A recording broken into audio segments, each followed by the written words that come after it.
அஸ்வின்ஸ் இனிப்பு காரம் பேக்கரி மற்றும் சைவ உணவகம். பெற்ற குழந்தைகள் தாலி கட்டிய மனைவி என்றும் பார்க்காமல் அறிவாளால் ரத்தம் தெறிக்க தெறிக்க கொலை செய்யும் அளவுக்கு கொடூர எண்ணம் படைத்த தந்தை இவன்தான். சேலம் மாவட்டம் கெங்கவள்ளியைச் சேர்ந்த ஆட்டோ ஓட்டுநர் அசோக்குமார் தவமணி தம்பதிக்கு வித்யா தாரணி, அருண்குமார், அருள் பிரகாஷினி என 3 பிள்ளைகள் இருந்தனர். புதன்கிழமை காலை திடீரென அசோக்குமார் வீட்டுக்கு அருகே பயங்கர அலறல் சப்தம் கேட்டிருக்கிறது. தோப்பு வீடு போல வயல்வெளிக்கு நடுவே அமைந்துள்ள வீட்டிலிருந்து அலறல் சப்தம் கேட்டதும் அக்கம் பக்கத்தினர் ஓடி வந்து பார்க்கவே வெட்டு காயத்துடன் அசோக்குமார் துடித்துக் கொண்டிருந்தார். என்ன நடந்தது என வீட்டுக்குள் சென்று பார்த்தபோது இன்னும் அதிர்ச்சி கொடுக்கும் வகையில் தவமணி, வித்யா தாரணி, அருண்குமார், அருள் பிரகாஷினி என மொத்த குடும்பமும் இரத்த வெள்ளத்தில் மிதந்து கிடந்தது. இதனை அடுத்து அக்கம் பக்கத்தினர் கொடுத்த தகவலின் பேரில் போலீசாரும் சம்பவ இடத்திற்கு வந்தனர். போலீசார் வந்து பார்த்தபோது அருண்குமாரும் வித்யா தாரணியும் உயிரிழந்து விட்ட நிலையில் தவமணி, அருள் பிரகாஷினி ஆகிய இருவரும் உயிருக்கு போராடி கொண்டிருந்தனர். அத்தோடு வீட்டுக்கு அருகேயே தண்ணீரில் கழுவி சுத்தம் செய்த அரிவாள் ஒன்றும் இருந்தது.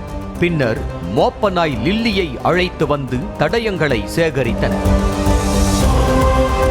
மர்ம நபர்கள் வீடு புகுந்து மனைவி, குழந்தைகளை வெட்டிவிட்டு தன்னையும் தாக்கியதாக அசோக்குமார் கூற, அக்கம் பக்கத்து உறவினர்களோ அசோக்குமார் மீதே சந்தேகம் கிளப்பினர்.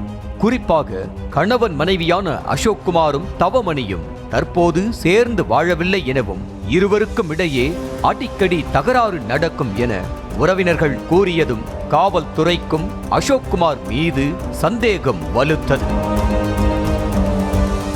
இதனை அடுத்து அசோக்குமாரை முறைப்படி விசாரித்தது காவல்துறை.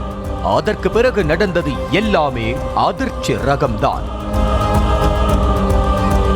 அசோக்குமார் நெய்வேலி NLC சுரங்கத்தில் வேலை செய்து வந்த நிலையில் குடும்பமும் அங்குதான் வசித்து வந்திருக்கிறது. நெய்வேலியில் இருந்தபோது தவமணிக்கு வேறொருவருடன் தொடர்பு ஏற்பட்டு தகாத உறவு ஏற்பட்டதாக சொல்லப்படுகிறது. இந்த தகாத உறவு கணவன் மனைவிக்கிடையே விரிசலை ஏற்படுத்திய நிலையில் தவமணி குழந்தைகளை அழைத்து கொண்டு சொந்த ஊரான சேலத்திற்கு வந்ததாக கூறப்படுகிறது. இதற்கு பிறகு NLCயில் இருந்து வேலையை விட்ட அசோக்குமார் ஆட்டோ வாங்கி ஓட்டி வந்த நிலையில் அந்த சமயத்தில் அசோக்குமாருக்கும் வேறொரு பெண்ணுடன் தொடர்பு ஏற்பட்டு பிரச்சனையாகவே அவரும் சொந்த ஊருக்கு வந்துவிட்டதாக கூறப்படுகிறது. சம்பவத்தன்று இரவு அதிக மது போதையில் இருந்த அசோக்குமார் வீட்டுக்கு சென்று தவமணியிடம் வம்பிழுத்து சண்டை போட்டிருக்கிறார். மனைவியின் பழைய கள்ளக்காதலை சொல்லி தாக்க ஆரம்பித்த அசோக்குமார் கொடூரமாக கழுத்திலேயே வெட்டியிருக்கிறார். இரத்த வெள்ளத்தில் மனைவி துடித்துக் கொண்டிருக்கும் போதே மகன் அருண்குமாரை பார்த்ததும் அசோக்குமாருக்கு குரூர எண்ணம் வந்திருக்கிறது. கள்ள உறவுக்கு பிறந்தவன்தானே என கூறியவாறே சின்ன பையன் என்றும் பாராமல் கழுத்தை அறுத்த அசோக்குமார் தடுக்க வந்த மூத்த மகள் வித்யா தாரணியையும் விட்டு வைக்காமல் அரிவாளால் பதம் பார்த்ததாக சொல்லப்படுகிறது. இவை எல்லாவற்றையும் பார்த்து கொண்டிருந்த கடைசி மகளான அருள் பிரகாஷினிக்கும் அரிவாள் விட்டு விழுந்திருக்கிறது. வெளியில் தெரிந்துவிடக்கூடாது என்பதற்காக கடைசி மகளையும் வெட்டி அரக்கத்தனமாக நடந்து கொண்ட கொடூர நபருக்கு கைவிலங்கு போட்டிருக்கிறது. இந்த விவகாரத்தில் முதலில் சொத்து தகராறு காரணமாக கொலை செய்ததாக அசோக்குமார் கூறிய நிலையில் அடுத்தடுத்த விசாரணையில் தான் கொலைக்கு முக்கிய காரணம் கள்ளக்காதல் என்பது தெரிய வந்திருக்கிறது.